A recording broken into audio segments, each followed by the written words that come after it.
সবাই কেমন আছেন প্রিয় বন্ধুরা? আরেকটা নতুন ভিডিও নিয়ে চলে এলাম আপনাদের সাথে শেয়ার করতে। আজকে হাতে মাখিয়ে গরু মাংসটা রান্না করব। প্রথমে মাংসটা ধুয়ে পরিষ্কার করে নিয়ে দিয়ে দিলাম লবণ পরিমাণ মতো। এখন হলুদের গুঁড়া দিলাম, মরিচি গুঁড়া দিয়ে দিচ্ছি পরিমাণ মতো। একটু ঝাল ঝাল করবো মাংসগুলো একটু বেশি পরিমাণে। এখন দিয়ে দিলাম দারচিনির গুঁড়ো, এরপর জিরার গুঁড়ো, সবগুলো আসলে আজকে পাউডার মিক্স করে নিয়ে আলাদা। আর এটা এলাচের গুঁড়ো 1 টিস্পুন দিয়ে দিলাম এলাচের গুঁড়ো।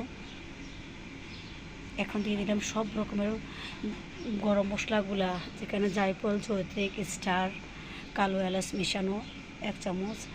আর এখন দিয়ে দিলাম আদার পাউডারগুলো, আজকে বাটা আদা দেই নেই, সব পাউডার আদা দিয়ে দিলাম 2 চামচ। এখন খানদানি শাহি মশলা দিয়ে দিলাম 2 চামচ।